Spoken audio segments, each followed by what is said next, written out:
അപ്പം മമ്മൂക്കായുടെ ഒരു അഭിനയശൈലി നമ്മൾ നോക്കിക്കഴിഞ്ഞാൽ അത് വളരെ സ്റ്റൈലൈസ്ഡ് അഭിനയമാണ്.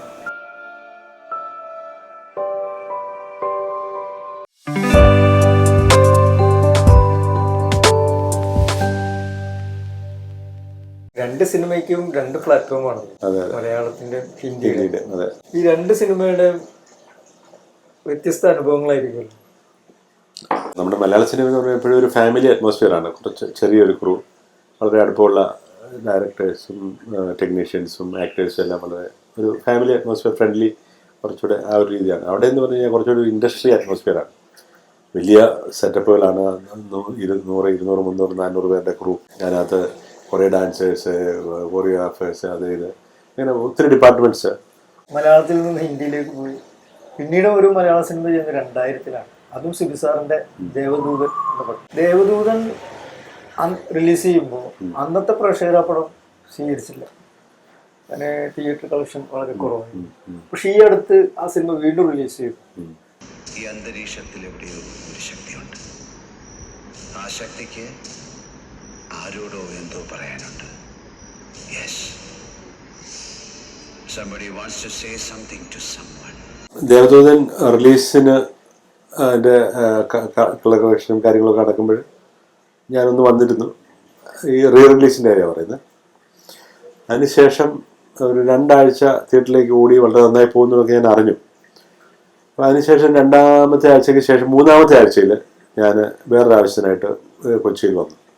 അപ്പോൾ ആ കൊച്ചിയിൽ വന്നപ്പോൾ ഇതൊന്നും പോയി തിയേറ്ററിലൊന്നും കാണാമല്ലോ എന്ന് കരുതി ഞാൻ കൊച്ചിയിൽ വനിത തിയേറ്ററിൽ പോയി.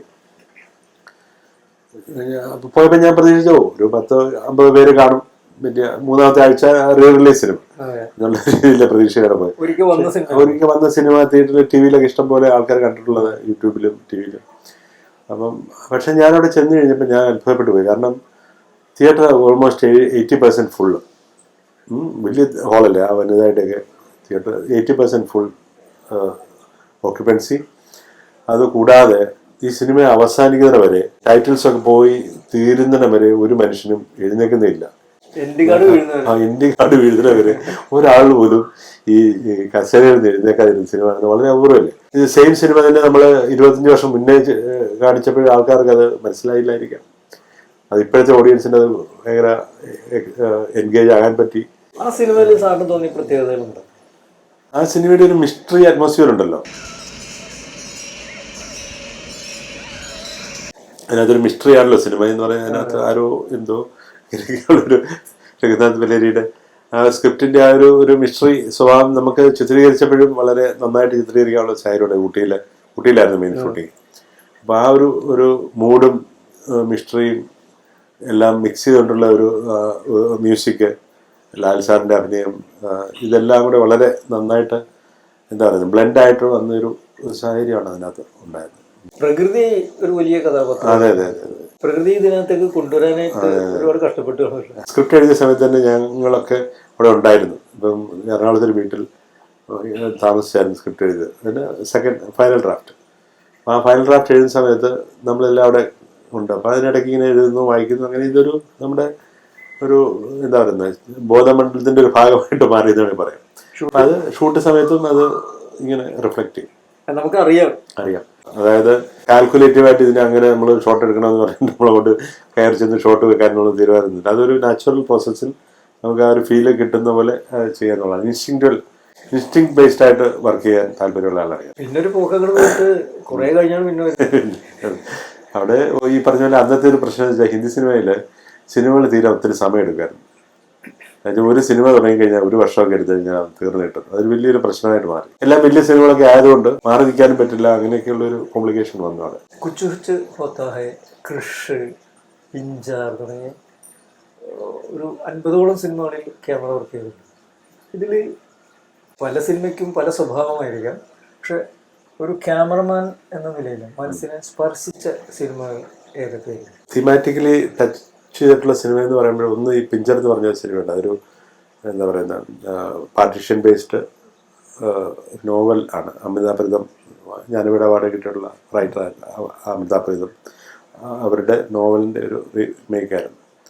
അത് വളരെയധികം ഒരു ഇമോഷണലി നമ്മളെ ടച്ച് ചെയ്യുന്ന ഒരു ഹിന്ദു മുസ്ലിം ഒരു സംഭവമൊക്കെ ഉള്ളൊരു വളരെ നല്ലൊരു കഥയായിരുന്നു. അപ്പോൾ അത് ഒരു സിനിമ. പിന്നീട് ഇതുപോലെ വേറൊരു ലെവലിൽ നമ്മൾ ടച്ച് ചെയ്തതാണ് ഈ ആകാശപുരം എന്ന് പറഞ്ഞിട്ട് ലാൽ സാറിൻ്റെ കൂടെ ലണ്ടനിൽ ചെയ്ത KP കുമാറിൻ്റെ ഒരു സിനിമ ഉണ്ടായിരുന്നു. അത് വേറൊരു ലെവലിലാണ്. അത് പ്രൊഫഷൻ്റെ ഒരു ഏറ്റവും ലെവലിൽ നിൽക്കുന്ന ഒരാളും പിന്നെ കടന്നു വരുന്ന ആൾക്കാർ അവർ തമ്മിലുള്ള ഒരു ഈഗോയും പ്രശ്നങ്ങളൊക്കെ ആയിട്ടുള്ള ഇബ്സൻ്റെ ഒരു നാടകമായിരുന്നു. അതിന് ബേസിച്ചിട്ടുള്ളൊരു സാധനം. അപ്പോൾ അങ്ങനെ ഒരു സിനിമ. പിന്നെ ബ്ലെസ്സിയുടെ പളങ്ക് വളരെയധികം ഇമോഷണൽ ആയിട്ടുള്ള ഒരു സിനിമയായിരുന്നു.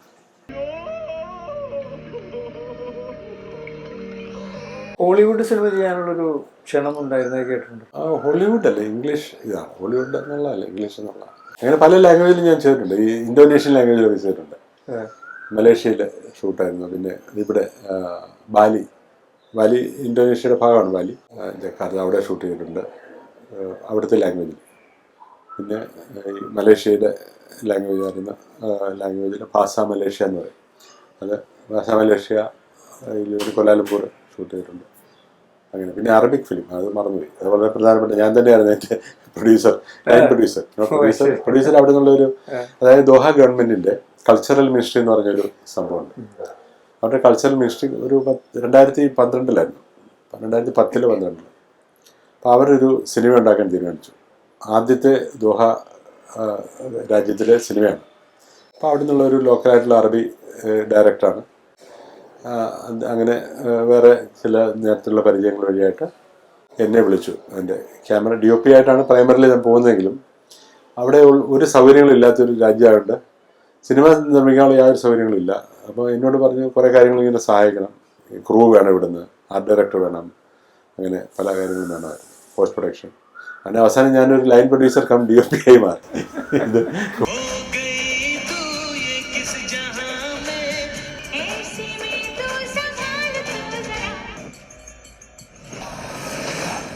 ഓരോ സിനിമയ്ക്കും ഓരോ ടോണാണോ അതോ? ഏത് സിനിമ ആണെങ്കിലും ഒരേപോലെ ആയിരിക്കും ഫോട്ടോഗ്രാഫി വരുന്നത്. എനിക്കത് അങ്ങനെയല്ല. എൻ്റെ ഒരു ഉദ്ദേശം എന്ന് പറഞ്ഞാൽ ഞാൻ പറഞ്ഞു ഞാൻ ഇൻസ്റ്റിങ്ക്റ്റ് ബേസ്ഡ് DOP ആണ്. നമ്മുടെ ആ ഒരു ഫീൽ, ഒരു സീനിന് ഒരു ഫീലൊക്കെ ഉണ്ടാവും.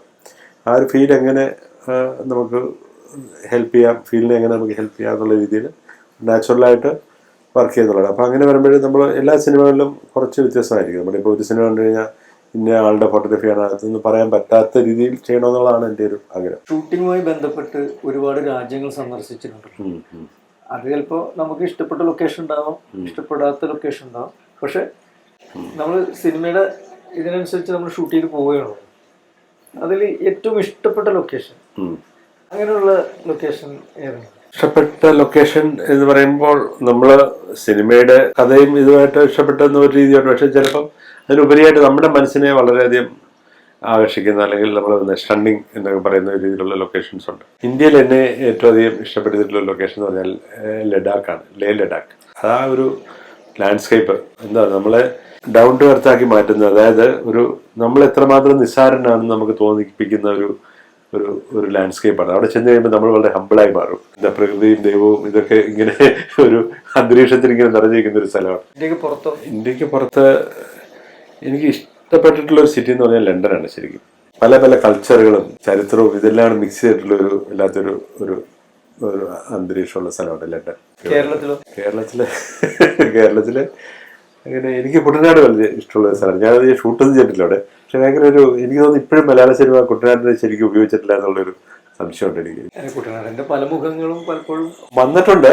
എന്നാൽ പോലും കുട്ടനാടിന്റെ ശരിക്കും ഒരു കുട്ടനാടിന്റെ സിനിമ ആത്മാവിനെ ആവാഹിച്ചിട്ടുള്ള ഒരു സിനിമയിലൊക്കെ നമ്മൾ പറയല്ലേ. അങ്ങനെ ഒരു സാധനം വന്നിട്ടുണ്ടോ എന്ന് എനിക്ക് സംശയമുണ്ട്. ഏറ്റവും നന്നായി ഡാൻസ് ചെയ്യുന്ന, ഏറ്റവും നന്നായി ഫൈറ്റ് ചെയ്യുന്ന നടന്മാരായിരിക്കും. ഏറ്റവും നന്നായി ഡാൻസ് ചെയ്യുന്ന ഒരാള് ഞാൻ ഹിന്ദിയിൽ ഹൃതിക് റോഷനായിരുന്നു. ആ ഒരു ഫ്ലെക്സിബിലിറ്റി, ആ ഒരു സ്പീഡും ടൈമിങ്ങും എല്ലാം കൂടെയുള്ള ഫൈറ്റില് ഞാൻ വർക്ക് ചെയ്തിട്ടുള്ളതിൽ എനിക്ക് തോന്നിയിട്ടുള്ളത് ലാൽ സാറ് ഒരു നല്ല ഫൈറ്ററാണ്. നാടൻ തല്ലും അങ്ങനെയൊക്കെയുള്ള കാര്യത്തിൽ വളരെ നമ്മളെ എക്സൈറ്റഡ് ആക്കുന്ന കൊണ്ട് അടി.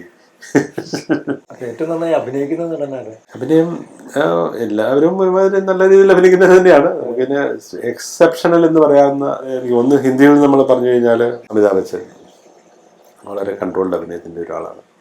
മലയാളത്തിലെ ലാൽ സാർ. ഈ രണ്ടുപേരാണ് നമ്മളെ വളരെയധികം വൗ എന്ന് തോന്നിക്കുന്ന വൗ ഫാക്ടർ എന്ന് പറയുമല്ലോ, നമ്മൾ വിചാരിക്കുന്നതിന് മേളിലായിട്ട് അഭിനയിച്ച് ഇമ്പ്രസ് ചെയ്യിപ്പിച്ചിട്ടുള്ള രണ്ട് മഹാനടന്മാർ എന്നാണ് പറയുന്നത് രണ്ടുപേരാണ്. കണ്ണിലാണ് വരുന്നത്. അങ്ങനെ കണ്ണിൽ അഭിനയം വരുന്നത് കണ്ടിട്ടുണ്ടോ? പിന്നെന്താ, ഞാൻ പറഞ്ഞില്ലേ ഈ പറഞ്ഞ പോലെ ഈ ക്ലോസപ്പ് ഒക്കെ നമ്മൾ എടുക്കുമ്പോഴേ ഇപ്പൊ ഈ ലാൽ സാറൊക്കെ ഒന്നും ചെയ്യുന്നില്ല നമുക്ക് തോന്നും, പുറമെ നിന്ന് നോക്കുന്ന തോന്നുന്നു. പക്ഷെ ചെറിയൊരു കണ്ണിന്റെ ഒരു ചെറിയൊരു വെട്ടലോ താഴോട്ടുള്ള ഒരു നോട്ടോ, ഇങ്ങനെ മേളിലോട്ടൊക്കെ ചിലപ്പോൾ ഒരു നോട്ടം, അങ്ങനെ ചെറിയൊരു ഇത് എന്താ പറയുക കൃഷ്ണമണിയുടെ ഒരു മേളിലൊരു നോട്ടേ കാണുള്ളൂ. പക്ഷെ അത് സിനിമയിൽ എഡിറ്റ് ചെയ്ത് വന്നു കഴിയുമ്പോഴാണ് അതിന്റെ ഒരു ഇമ്പാക്ട് മനസ്സിലാകുന്നത്. പറഞ്ഞുള്ള ഈ അഭിനയത്തിന്റെ കാര്യത്തിൽ ഞാൻ നേരത്തെ ഇത് വേറെ ഇന്റർവ്യൂവിൽ പറഞ്ഞിട്ടുള്ളതാണ്. നമ്മൾ ഈ ഫുട്ബോളില് ഞാൻ പറഞ്ഞില്ലേ മെസ്സി എന്ന് പറയുന്ന, നമുക്ക് എല്ലാവർക്കും അറിയാം മെസ്സിയുടെ ഒരു ഫുട്ബോൾ സ്റ്റൈലുണ്ട്. വളരെ അനായാസമായ സ്റ്റൈലാണ് അവര് കളി ചെയ്യുന്നത്. പുള്ളി ബോൾ അങ്ങോട്ട് തട്ടുന്നു ഇങ്ങോട്ട് നല്ല വളരെ ഫോഴ്സ്ഫുൾ ആയിട്ടും വയലന്റ് ആയിട്ടും ഒന്നും പുള്ളി കളിക്കാറില്ല. പക്ഷെ ഭയങ്കര ഇമ്പാക്ട് റിസൾട്ട് ഉണ്ടാകും എന്ന് പറഞ്ഞ പോലെയാണ് ഈ ലാൽ സാറിന്റെ അഭിനയം എന്ന് എനിക്ക് തോന്നിയിട്ടുണ്ട്. കാരണം പുള്ളി വളരെ അനായാസമായിട്ടാണ് അഭിനയിക്കുന്നത്. അഭിനയം ആണെന്ന് നമുക്ക് ചിലപ്പം തോന്നത്ത് പോലില്ല. പക്ഷെ അത് കൊള്ളേണ്ടടുത്ത് കൊള്ളും, എത്തേണ്ടടുത്ത് എത്തും എന്നുള്ളൊരു ആ ഒരു ലെവലിലുള്ളൊരു അഭിനയം. നമ്മൾ ലാൽ സാറിന്റെ അനായാസ അഭിനയം, അതായത് മെസ്സി സ്റ്റൈൽ എന്ന് പറയുന്ന പോലെ തന്നെയാണ് അപ്പം മമ്മൂക്കായുടെ ഒരു അഭിനയ ശൈലി നമ്മൾ നോക്കിക്കഴിഞ്ഞാൽ അതിൽ വളരെ സ്റ്റൈലൈസ്ഡ് അഭിനയമാണ്. അതായത് മമ്മൂക്ക ചെയ്യുന്ന റോളുകൾ ഇപ്പം ഫോർ എക്സാമ്പിൾ നമ്മൾ എടുത്തു കഴിഞ്ഞാൽ വലിയൊരു എൻ്റെ ഒരു ഫേവറേറ്റ് സിനിമയിലൊന്നാണ് വടക്കൻ വീരഗാഥ. ആ വടക്കൻ വീരഗാഥ അതിനകത്ത് ഡയലോഗ് ഡെലിവറി, അതുപോലെ മറ്റു പല സിനിമകളുണ്ട് ഉദാഹരണം പറയാനായിട്ട്. അത് ആ സിനിമയെ വേറൊരു ലെവലിലേക്ക് നമ്മൾ ഉയർത്തുന്ന രീതിയിൽ വളരെ കൺട്രോൾഡ് ആണ്, പക്ഷേ സ്റ്റൈലൈസ്ഡ് ആയിട്ടുള്ള ഒരു അഭിനയ രീതിയാണ് എനിക്ക് തോന്നിയിട്ടുള്ളത്. ടെക്നിക്കൽ സൈഡിലേക്ക് വരുന്ന പുതിയ കുട്ടികൾക്ക് കൊടുക്കാനുള്ള നിർദ്ദേശങ്ങൾ ഇപ്പം എല്ലാവർക്കും കൂടുതലായിട്ട് കണ്ടുപഠിക്കാനുള്ള ഒരു സാഹചര്യങ്ങൾ ഉണ്ടായിട്ടുണ്ട്. പണ്ടൊക്കെ നമ്മൾ തുടങ്ങുന്ന സമയത്തൊക്കെ ഒരു സിനിമ കാണുന്നതുകൊണ്ട് നമ്മൾ തിയേറ്ററിൽ മാത്രമേ ഉള്ളൂ. ഇപ്പം അന്നൊക്കെ ഈ ക്ലാസിക്കൽ നമ്മൾ തിയേറ്ററിൽ കണ്ടിട്ടുള്ള ഒരു എക്സ്പീരിയൻസ് അതിനുവേണ്ടി ഫിലിം സൊസൈറ്റികൾ, ഫിലിം ഇൻസ്റ്റിറ്റ്യൂട്ടിലൊക്കെ കാണാനുള്ള ഒരു സാഹചര്യം ഉണ്ടായിരുന്നു. പക്ഷെ ഇപ്പം നമുക്കിതെല്ലാം മറ്റ് പല സോഴ്സുകളിലും അവൈലബിൾ ആണ് ഈ ക്ലാസിക് സിനിമകളൊക്കെ. കഴിവതും ഞാൻ പറയാറുണ്ട്, നമ്മുടെ അടുത്ത് പേഴ്സണലി അസിസ്റ്റ് ചെയ്യാൻ വരുന്നവരോടൊക്കെ പറയാറ്, ഒരു 10-20 ഡയറക്ടേഴ്സിനെ എടുക്കുക. ഞാൻ 10 ഡയറക്ടേഴ്സിൻ്റെ ആദ്യകാലം തൊട്ടുള്ള ക്രോണോളജിക്കൽ ഓർഡറിൽ സിനിമകൾ കാണും. ഇഷ്ടമുള്ള ആരെങ്കിലും ഒക്കെ എടുക്കാം, ഇഷ്ടമുള്ള ഡയറക്ടേഴ്സിനെ എടുത്തിട്ടോ അല്ലെങ്കിൽ പല രാജ്യങ്ങളിൽ നിന്നുള്ള, ഇപ്പോൾ ജപ്പാനിൽ നമ്മൾ കുറുസോവയെ കുറിച്ച് കാണുന്നു, ഇവിടെ യൂറോപ്പിൽ നിന്ന് അവിടുന്ന് ഫെല്ലിനിയോ ബർഗ്മാനോ അങ്ങനെ ആരെങ്കിലും ഒക്കെ എടുത്തു ഇവരുടെ ആദ്യകാല സിനിമകൾ, പിന്നീടുള്ള അങ്ങനെ സിനിമകളെല്ലാം തുടർച്ചയായിട്ട് കണ്ടിട്ട് അതിനെ ഒന്ന് അനലൈസ് ചെയ്ത് പഠിക്കാനുള്ളൊരു സാഹചര്യം ഉണ്ടാക്കി. ഫിലിം സ്കൂളിലൊക്കെയാണ് ഇതൊക്കെ ഉണ്ടാവും. പക്ഷേ അതല്ലാതെ നോക്കുന്നവർക്ക് വേണ്ടിയുള്ള ഞാൻ പറയാം, നിങ്ങൾ പല പല സിനിമകൾ എടുക്കുക. ഇപ്പം പല പല ജോണറിലുള്ള സിനിമകൾ, ത്രില്ലർ സിനിമകളിൽ കുറേ സിനിമകൾ അതെടുത്ത് അനലൈസ് ചെയ്യുക. പല ഡയറക്ടേഴ്സ് എങ്ങനെയാണ് ഇതിനെയൊക്കെ സിറ്റുവേഷൻസ് ഡീൽ ചെയ്തെന്നുള്ളത് മനസ്സിലാക്കുക. അപ്പോൾ അതിനകത്ത് തന്നെ നമ്മൾ സിനിമാറ്റോഗ്രാഫേഴ്സ് അല്ലെങ്കിൽ എഡിറ്റേഴ്സ് എങ്ങനെയാണ് ഇതിനെ എൻഹാൻസ് ചെയ്തിട്ടുള്ളതെന്നുള്ളത് മനസ്സിലാക്കുക. ഇതെല്ലാം സിനിമ കണ്ട് ആ ഒരു ശീലം ഉണ്ടാക്കിയെടുക്കുക. സിനിമ കണ്ട് നമ്മൾ എൻജോയ് ചെയ്തു കൊള്ളാം എന്ന് പറഞ്ഞ് പോകുമല്ലാതെ ഒരു സ്റ്റഡി മെൻറ്റാലിറ്റിയോട് കൂടി ഇതിനെ കാണുക. നമുക്ക് ഇഷ്ടമുള്ള സിനിമാറ്റോഗ്രാഫേഴ്സിനെ എടുക്കാം, എഡിറ്റേഴ്സിനെ എടുക്കാം, മ്യൂസിക് ഡയറക്ടേഴ്സിനെ എടുക്കാം. ഇവരൊക്കെ ചെയ്തിട്ടുള്ള എല്ലാ വർക്കുകളും കണ്ടിട്ട് അത് അനലറ്റിക്കൽ മൈൻഡോട് കൂടി കാണുക എന്നുള്ളതാണ് ഒന്നാമത്തെ ഒരു കാര്യം. പിന്നെ രണ്ടാമത്തെ കാര്യം എന്ന് പറഞ്ഞാൽ നമ്മൾ ചെറിയ സാധനങ്ങളാണെങ്കിലും നമ്മൾ സ്വയം എഴുതി ഷൂട്ട് ചെയ്ത് എഡിറ്റ് ചെയ്ത് കണ്ടു നോക്കുക. എഡിറ്റിംഗ് എന്ന് പറയുന്നത് വളരെ ഇമ്പോർട്ടൻ്റ് ആയിട്ടുള്ള ഒരു സംഭവമാണ് സിനിമയിൽ. പലപ്പോഴും നമ്മൾ കാണാറുള്ള ഡയറക്ഷന് വേണ്ടി വരുന്നവർക്ക് ആദ്യം ഉണ്ടാകേണ്ട വലിയൊരു നോളജാണ് എഡിറ്റിംഗ്. ആ ഒരു എഡിറ്റിങ്ങിൻ്റെ ഒരു എക്സ്പീരിയൻസ് ഒന്നുകിൽ നമ്മൾ മറ്റ് എഡിറ്റേഴ്സിൻ്റെ കൂടെ വർക്ക് ചെയ്ത് ഉണ്ടാക്കുക, അല്ലെങ്കിൽ നമ്മൾ സ്വയം പല പല സാധനങ്ങൾ ഷൂട്ട് ചെയ്ത് എഡിറ്ററിൻ്റെ കൂടെ ഇരുന്നിട്ട് അത് മനസ്സിലാക്കുക. ഈ സിനിമയുടെ ഒപ്പം തന്നെ ആൽബങ്ങളും ചെയ്തിട്ടുണ്ടല്ലോ? ഉണ്ടുണ്ട്, ഒത്തിരി ആൽബം, പരസ്യം, ഡോക്യുമെൻ്ററി. ഞാൻ ആദ്യം ചെയ്യുന്ന സാധനം തന്നെ ഒരു ഡോക്യുമെൻ്ററി ആയിരുന്നു, ഖസാക്കിൻ്റെ ഇതിഹാസം ഒളിവിൻ്റെ. അത് മലപ്പുറത്ത് ഫിലിം സൊസൈറ്റി ഉണ്ടായിരുന്നു. വേണുസാറായിരുന്നു ചെയ്യാനായിട്ട് ഉദ്ദേശിച്ചിരുന്നത്. വേണുസാറിനൊന്ന് തിരക്ക് വന്നുകൊണ്ട് ഡൽഹിയിൽ വെച്ച് ഒ വി വിജയൻ ഇൻ്റർവ്യൂ വേണുസാർ എടുത്തു. ബാക്കി പാലക്കാടെല്ലാം ഞാൻ തന്നെയായിരുന്നു ഷൂട്ട് ചെയ്തത്. വിജയം നേടിയ സിനിമകളുണ്ട്, വിജയം നേടാതെ പോയ സിനിമകളും. ഹിന്ദിയിൽ രൂപം കൊള്ളുന്ന ഒരു സിനിമയ്ക്ക് എങ്ങനെയാണ് അവിടുത്തെ ബഡ്ജറ്റ്, അവർ ബഡ്ജറ്റ് തയ്യാറാക്കുന്നത്? ബഡ്ജറ്റിംഗ് എന്ന് പറയുമ്പോൾ നമ്മൾ ഇവിടെ ബഡ്ജറ്റ് ചെയ്യുന്ന പോലെ തന്നെയാണ് അവിടെ ചെയ്യുന്നത്. പക്ഷേ ഇവിടെ കുറച്ചുകൂടെ കാര്യങ്ങൾ ലളിതമാണ്, അവിടെ കുറച്ചുകൂടെ കോംപ്ലിക്കേറ്റഡ് ആണ്. ബിഗ് ബഡ്ജറ്റ് സിനിമകൾ പല പല ലെയറുകളുണ്ടാവും. അതായത് ഇപ്പം സിനിമയിലെ ആക്ഷൻ അല്ലെങ്കിൽ VFX മറ്റ് അങ്ങനെയുള്ള പല പല ഡിപ്പാർട്ട്മെൻറ്റുകളുടെ എണ്ണം കൂടുന്നുണ്ടാണ്. അങ്ങനെ എണ്ണം കൂടുകയും ആൾക്കാരുടെ എണ്ണം കൂടുകയും നമ്പർ ഓഫ് ഡേയ്സ് കൂടുന്നു. അങ്ങനെയൊക്കെ ആകുമ്പോൾ അങ്ങ് ബഡ്ജറ്റ് വലുതായി പോവുകയാണ്. അങ്ങനെ വലുതാകും തോറും ഇതൊരു കുറച്ചുകൂടി ഒന്ന് കോംപ്ലിക്കേറ്റഡ് ആയിട്ട് മാറും. ഇവിടെ ആകുമ്പോൾ നമുക്ക് സിമ്പിളായിട്ട് കുറച്ചുകൂടെ കാൽക്കുലേറ്റ് ചെയ്യാം. നല്ല ഡയറക്ടേഴ്സും നല്ല പ്രൊഡക്ഷൻ ഹൗസുകളൊന്നും അങ്ങനെ കൈവിട്ട് പോകാറില്ല. അവർ ആദ്യം പറയുന്ന പോലെ തന്നെ വളരെ സ്ട്രിക്റ്റ് ആയിട്ട് ഫോളോ ചെയ്ത് പോകാറ്. ശാസ്ത്രീയമായ രീതിയിൽ തന്നെ കൈകാര്യം ചെയ്യും. ചിലപ്പം ഇതിനകത്ത് വർക്ക് ചെയ്യുന്ന ടെക്നീഷ്യൻസ് എന്ന് പറഞ്ഞാൽ ബേസിക്കലി ക്യാമറമാൻ, ഡയറക്ടർ ക്യാമറമാൻ, ഇവർ രണ്ടും ഒക്കെ എക്സ്പീരിയൻസ് ഇല്ലാത്തതുകൊണ്ടോ അവരുടെ പ്ലാനിങ്ങിൽ ഉണ്ടായിട്ടുള്ള മിസ്റ്റേക്കുകൾ കൊണ്ടോ പ്രശ്നങ്ങൾ കൊണ്ടോ ഒക്കെ നമ്പർ ഓഫ് ഡേയ്സ് കൂടി പോകാറുണ്ട്. ഇപ്പം 40 ദിവസം എന്ന് പറഞ്ഞിട്ട് തുടങ്ങിയ സിനിമ 60 ദിവസം ആകുന്നുണ്ടെങ്കിൽ അതെവിടെയോ ഒരു മിസ്റ്റേക്ക് ഉണ്ടെന്നുള്ളതാണ്. ഒന്നുകിൽ ആദ്യം തന്നെ ഇത് എസ്റ്റിമേറ്റ് ചെയ്തതിലുള്ള മിസ്റ്റേക്ക്, അല്ലെങ്കിൽ ഇത് എക്സിക്യൂഷനിലുള്ള മിസ്റ്റേക്ക്. സിനിമയിലൊരു ഭയങ്കര എക്സ്പീരിയൻസ് ഉണ്ട് ഇപ്പോൾ. അതെ, പല രാജ്യങ്ങളിലുള്ള എക്സ്പീരിയൻസ് ഭയങ്കരമാണ്. ഇപ്പം ധാരാളം കുട്ടികൾ എല്ലാവർക്കും ഇപ്പോൾ പൂന, അടയാർ അതുപോലുള്ള ഇൻസ്റ്റിറ്റ്യൂട്ടുകൾ പഠിക്കാൻ പറ്റുന്നുണ്ട്.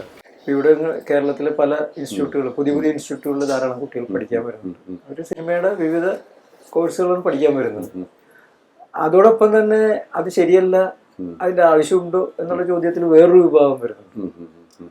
ഈ ഇൻസ്റ്റിറ്റ്യൂട്ടുകളൊക്കെ തട്ടിപ്പാണെന്നുള്ള രീതിയിലുള്ളൊരു സംസാരം. എന്താണ് അതേക്കുറിച്ച് പറയുന്നത്? ഇതിനെക്കുറിച്ച് സംസാരിച്ചു കഴിഞ്ഞാൽ അതിനകത്ത് രസകരമായ ഒരു കാര്യം എന്ന് പറഞ്ഞാൽ, ഒരിക്കലും ഒരു ഇൻസ്റ്റിറ്റ്യൂട്ടിൽ പോകാൻ സാധിക്കാത്ത ആൾക്കാരാണ് ഇതെല്ലാം തട്ടിപ്പാണെന്ന് പറഞ്ഞ് ഇത് പ്രചരിപ്പിക്കുന്നത്, അല്ലെങ്കിൽ അതിൻ്റെ ആവശ്യമില്ലെന്നൊക്കെ പറയുന്നത്. ഒരു കാലത്ത് സിനിമ ഇൻസ്റ്റിറ്റ്യൂട്ടിൽ പോകണമെന്ന് താല്പര്യമുള്ളവർ അതിന് സാധിക്കാതെ പിന്നെ പഠിച്ചെടുത്തിട്ടുള്ളവരായിരിക്കാം അങ്ങനെയൊക്കെ പ്രചരിക്കുന്നത്. അല്ലാതെ അങ്ങനെ ഒരു വാല്യൂഡ് ഒരു സ്പെസിഫിക് ആയിട്ടുള്ള ഒരു നിയമം നമുക്ക് എന്താ പറയുക, ഇന്ത്യൻ ശിക്ഷാ നിയമം 159 വകുപ്പ് അനുസരിച്ച് അങ്ങനെ നമുക്ക് പ്രഖ്യാപിക്കാൻ പറ്റുന്നൊരു കാര്യമല്ല ഇത്. സിനിമ എങ്ങനെ വേണമെങ്കിലും പഠിക്കാം, അത് ഇൻസ്റ്റിറ്റ്യൂട്ടിൽ പോയി വേണമെങ്കിലും പഠിക്കാം, പോകാതെയും പഠിക്കാം, എങ്ങനെ വേണമെങ്കിലും പഠിക്കാവുന്ന ഒരു ആർട്ടാണല്ലോ ഇത്. ഒരു കലാപരമായ ഒരു ഇൻസ്റ്റിങ്ക്റ്റ് ഉള്ള ഒരാൾക്ക് ഇൻസ്റ്റിറ്റ്യൂട്ടിൽ പോകുന്നതോടുകൂടി അതിന് കുറേ കൂടെ ഒരു ബേസ് കിട്ടും, എക്സ്പോഷർ കിട്ടും. അതൊക്കെയാണ് അവിടെ കിട്ടുന്നത് കൂടുതലും. എക്സ്പോഷർ എന്ന് പറഞ്ഞാൽ നമുക്ക് ലോക സിനിമകൾ കാണാനും കേൾക്കാനും, അതിപ്പം യൂട്യൂബിൽ കാണാൻ മേലെ എന്ന് ചോദിച്ചാൽ യൂട്യൂബിലും കാണാം. പക്ഷെ അത് ഒരു അടുക്കും ചുറ്റോടുകൂടി ഒരു ക്ലാസ് റൂമിൽ മറ്റൊരു സ്റ്റുഡൻസിൻ്റെ കൂടി ഇരുന്ന് കാണുന്നതിൻ്റെ ഒരു ഫീലും അതിൻ്റെ ഒരു ഡിസ്കഷൻ നമുക്ക് യൂട്യൂബിൽ നമ്മൾ തന്നെ ഇരുന്ന് കണ്ടാൽ കിട്ടില്ല. അപ്പോൾ ആ ഒരു ഗ്രൂപ്പായിട്ട് നമ്മൾ കാണുന്നു, ആ ഒരു അധ്യാപകരുണ്ടാകും നമ്മളെ ഗൈഡ് ചെയ്യാൻ, മറ്റ് സ്റ്റുഡൻസുമായിട്ടുള്ള ഡിസ്കഷൻ, അങ്ങനെയൊക്കെയുള്ള ഒരു അറ്റ്മോസ്ഫിയർ മൊത്തത്തിൽ ക്രിയേറ്റ് ചെയ്യപ്പെടുക ഒരു ഇൻസ്റ്റിറ്റ്യൂട്ട് എന്ന് പറഞ്ഞു കഴിഞ്ഞാൽ. ആ അറ്റ്മോസ്ഫിയർ നമ്മൾ ഒരിക്കലും അല്ലാതെ കിട്ടില്ല. അല്ലാതെയും പഠിക്കാൻ മേലെന്നല്ല ഞാൻ പറയുന്നത്, അല്ലാതെയും പഠിക്കാം. ബ്ലാക്ക് ആൻഡ് വൈറ്റ് എന്ന് പറയുന്നത് ഇത് ആണ് ശരി, ഇതാണ് തെറ്റെന്ന് പറയാൻ പറ്റില്ല. നമുക്ക് ഇൻസ്റ്റിറ്റ്യൂട്ടിൽ പോകേണ്ടവർക്ക് ഇൻസ്റ്റിറ്റ്യൂട്ടിൽ പോയി പഠിക്കാം, അല്ലാതെ പഠിക്കാമെന്ന് അല്ലാതെ പഠിക്കാം. പക്ഷേ എൻ്റെ അഭിപ്രായത്തിൽ ഇൻസ്റ്റിറ്റ്യൂട്ടിൽ പോയി പഠിച്ചു കഴിഞ്ഞാൽ നിങ്ങളുടെ പഠനത്തിന് കുറച്ചുകൂടി സ്പീഡ് ഉണ്ടാവും. കാര്യങ്ങളെ ഒരു ടോട്ടാലിറ്റിയിൽ നമുക്ക് കാണാൻ പറ്റും. എന്താ പറയുന്നത്, ഈ പറഞ്ഞ ഇപ്പോൾ ലോക സിനിമ ഇപ്പം 10, 20, 30 ഡയറക്ടേഴ്സിൻ്റെ സിനിമകൾ നമ്മൾ ഡെയിലി ഇങ്ങനെ കണ്ടുകൊണ്ടിരിക്കുക, അതിനെക്കുറിച്ച് സംസാരിച്ചുകൊണ്ടിരിക്കുക എന്നൊക്കെ പറഞ്ഞാൽ ഒരിക്കലും നമ്മൾ വീട്ടിൽ ഇരുന്ന് കഴിഞ്ഞാൽ നമുക്ക് ആ ഒരു അറ്റ്മോസ്ഫിയറിൽ അത് ചെയ്യാൻ പറ്റുമെന്ന് തോന്നുന്നില്ല. അല്ല, ഇൻസ്റ്റിറ്റ്യൂട്ടിൽ പോകാതെയും അസിസ്റ്റ് ചെയ്യാതെയും ആൾക്കാർ സിനിമ ചെയ്യുന്നുണ്ടല്ലോ. അത് നല്ല വളരെ മികച്ച എത്രയോ സിനിമക്കാരിൽ 50% മേലിൽ അങ്ങനെയുള്ള ആൾക്കാർ തന്നെയാണ്. അതുകൊണ്ട് ഞാൻ പറഞ്ഞത് രണ്ടും സാധ്യമാണ്. രണ്ടിനും ഇത് കിട്ടിയില്ല എന്ന് പറഞ്ഞിട്ട് ആരും വിഷമിക്കുകയും വേണ്ട, അത് കിട്ടണമെന്ന് നിർബന്ധം പിടിക്കുകയും വേണ്ട. അത് രണ്ട് രീതിയിൽ നമുക്ക് സിനിമ പഠിച്ചെടുക്കാം. ഏതൊക്കെ ഇൻസ്റ്റിറ്റ്യൂട്ടിൽ ക്ലാസ് എടുക്കാൻ പോകുന്നത്? പൂന ഫിലിം ഇൻസ്റ്റിറ്റ്യൂട്ട്, FTI, പിന്നെ ബോംബെയിലെ സുഭാഷ് ഘാട്ട് ഒരു ഫിലിം സ്കൂളുണ്ട്, വിസ്ലിംഗ് വുഡ്സ്, പിന്നെ ബോംബെ IITക്ക് ഒരു ഫിലിം വിഷ്വൽ കമ്മ്യൂണിക്കേഷൻ ഡിപ്പാർട്ട്മെൻ്റ് എന്ന് പറയുന്ന ഡിപ്പാർട്ട്മെൻ്റ് ഉണ്ട് അവിടെ, പിന്നെ KR നാരായണൻ ഫിലിം സ്കൂളിൽ, ഇങ്ങനെ 4-5 സ്കൂളുകളിലൊക്കെ പോകാറുണ്ട്. അവിടത്തേക്ക് കോമൺ ആയിട്ടുള്ള ഒരു കുട്ടികളുടെ ഒരു മൈൻഡ് കോമൺ എന്ന് പറയുന്നതിനുള്ള എല്ലായിടത്തും സ്റ്റുഡൻസ് വ്യത്യസ്തരാണെന്ന് എനിക്ക് തോന്നിയിട്ടുണ്ട് കേട്ടോ. അതായത് വിസ്ലിംഗ് വുഡ്സിൽ വളരെയധികം പൈസ ചിലവാക്കി വരുന്ന സ്റ്റുഡൻസാണ്. അതായത് പ്രൈവറ്റ് ഇൻസ്റ്റിറ്റ്യൂട്ട് ആണെങ്കിലും വളരെ സൗകര്യങ്ങളൊക്കെ ഉള്ള സ്ഥലമാണ്. അതായത് 15 ലക്ഷം രൂപയുള്ള ഒരു വർഷം ചിലവ് ചെയ്തിട്ടാണ് വരുന്നത്. അപ്പോൾ അതുപോലെ സാമ്പത്തിക അവസ്ഥയുള്ളവർക്ക് വരാൻ പറ്റുള്ളൂ. അപ്പം അവരുടെ ഒരു ആറ്റിറ്റ്യൂഡ്. അതേസമയം FTI എന്ന് പറഞ്ഞാൽ എല്ലാം ഫ്രീ ആണ്, ഗവൺമെൻറ് എല്ലാ കാര്യങ്ങളും നടത്തി കൊടുക്കുന്നു. അവിടെ വന്നു കഴിയുന്നതോടുകൂടി നമ്മൾ വേറൊരു നിലവാരത്തിലെത്തി നമ്മൾ ഓൾറെഡി വിശ്വസിച്ച് കഴിയും. അതിൻ്റെ ഒരു ചെറിയ രൂപമായിട്ട് ഇവിടെ KR നാരായണൻ ഫിലിം സ്കൂള്, അവിടെയും ഗവൺമെൻറ്റാണ് കാര്യങ്ങളൊക്കെ ചെയ്യുന്നത്. നമ്മുടെ കേരള ഗവൺമെൻറ്റിന് പറ്റുന്ന രീതിയിൽ. വേറൊരു ഉദാഹരണം ബോംബെ IIT ആണ്. അവിടെ സ്റ്റുഡൻസ് അവർക്ക് കുറച്ചുകൂടി ഒരു ഓപ്പൺ മൈൻഡോടുകൂടിയാണ്, കാരണം അവർ ടിപ്പിക്കൽ സിനിമ സ്റ്റുഡൻ്റായിട്ടല്ല വരുന്നത്. അതുകൊണ്ട് എനിക്ക് തോന്നുന്നു അവർ വളരെയധികം ഓപ്പൺ ആണ്, നോളജ് അക്വയർ ചെയ്യുന്നുള്ളൊരു ആവശ്യത്തോടുകൂടിയാണ് വരുന്നത്. ഉടനെ ചെയ്യാൻ പോകുന്ന സിനിമയാണ്. ഉടനെ ചെയ്യാമെന്ന് പറഞ്ഞാൽ ഇപ്പം ഞാൻ ചെയ്ത് അവസാനിപ്പിച്ച ഒരു സിനിമയുണ്ട്, അത് പോസ്റ്റ് പ്രൊഡക്ഷനിലേക്ക് പോവാണ്. അത് നമ്മുടെ ജോസഫ് എന്ന് പറഞ്ഞൊരു മലയാള സിനിമ ഉണ്ടായിരുന്നു, പത്മകുമാർ തന്നെ ഹിന്ദിയിൽ അത് റീമേക്ക് ചെയ്തിട്ടുണ്ട്. പത്മകുമാർ തന്നെ ഡയറക്റ്റ് ചെയ്തു. അത് ഈ ജോസഫിൻ്റെ ക്യാരക്ടറായിട്ട് ചെയ്യുന്നത് അവിടെ സണ്ണി ലിയോളാണ്. ആ സിനിമ ജസ്റ്റ് ഷൂട്ടിങ് തീർന്നു, കഴിഞ്ഞ മാസമായിരുന്നു തീർന്നു. പിന്നെ വേറൊരു കാര്യം പ്ലാനിങ്ങിലുണ്ട്, അത് ഫെബ്രുവരി തേർഡ് വീക്കിലായിരിക്കും സ്റ്റാർട്ട് ചെയ്യുന്നത്. അത് ഹിന്ദി തന്നെയാണ്, ചെറിയൊരു ഫിലിമാണ്. ബനാറസിൽ നമ്മളൊരു ചെറിയ പൂച്ച വളർത്തൽ കേന്ദ്രമാണ്. ഇവരെത്ര പേരുണ്ട്? 5 പേര്. എന്താണ് ഇവര്? 5 പേര്. ഇതാണ് ജോൺ ലില്ലി, ഇത് പ്രിൻസ്, പിന്നെ വേറെ 3 പേരുടെ ഉണ്ട്. അവരോടൊക്കെ അവരെ ഉടക്കിയിരിക്കല്ലോ, അവരെ റിലൈസ് ചെയ്യല്ല, അവരോട് നമുക്ക് പിടിക്കാൻ പറ്റില്ല.